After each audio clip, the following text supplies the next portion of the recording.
Good morning, everybody. My name is Bryony Puxley, and I'm currently wrapping up my master's degree here at the University of Oklahoma, working with Dr. Eleanor Martin and Dr. Jeffrey Becerra. I'm originally from England, UK, so I did my undergraduate degree at the University of Reading. My research work here at the University of Oklahoma focuses on precipitation whiplashes across the southern Great Plains. So this rapid transition from drought conditions to pluvial conditions or vice versa, which can have cascading impacts across the region such as mega fires or problems with infrastructure, water quantity, or water quality, which we all care about very much here today. So the overarching goal of this project is to examine the characteristics and climatology of precipitation whiplashes on the subseasonal to seasonal scale, which has been done by developing a definition of precipitation whiplashes on this scale, analyzing trends, spatial and temporal patterns and changes within the data across varying timescales, and examining observed trends and patterns with a focus on terrestrial conditions and relevant societal impacts via case study analysis. Due to the non-normality of precipitation data, a percentile method has been chosen to define precipitation whiplashes. I can go into so much detail about how I've come up with this precipitation whiplash definition, but I've only been given a 5-minute talk here this morning and not 5 hours. So if you would like to hear more detail, or if you have any questions, my email is being included at the end on the last slide. So just email me, shoot me any questions. We can set up a Zoom call, we can chat, that's fine.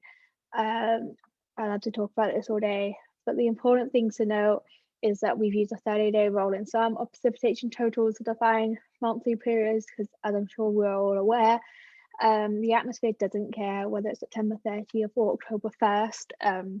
It's going to rain or it's not going to rain. It doesn't abide by our calendar months. So we haven't used calendar months to define precipitation whiplashes on this monthly scale. And also to be considered an independent individual transition on the subseasonal scale, at least 10 days prior to a transition must be in these extreme conditions. So 10 days prior to a drought to pluvial condition must be in drought conditions, and at least 10 days prior to a pluvial to drought condition, transition must be in a pluvial conditions, and there must not be a transition that immediately follows it.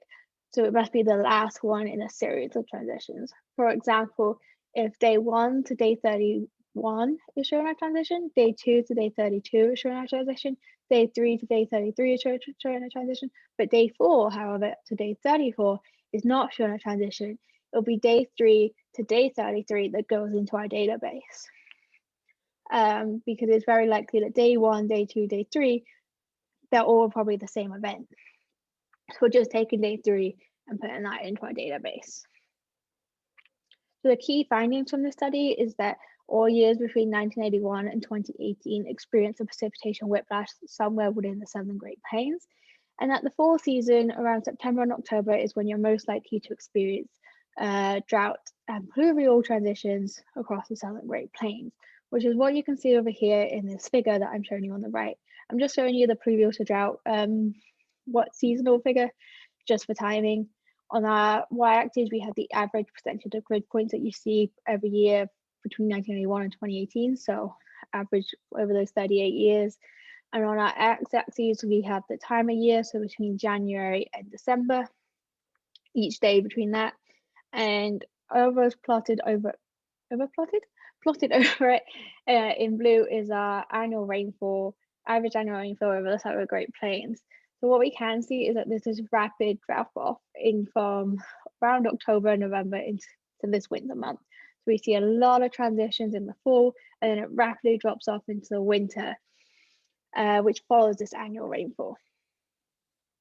So my future plans is to defend this master work on June 15th, and then begin my PhD in the fall at the University of Oklahoma to continue this work on precipitation whiplashes and continue working on this project.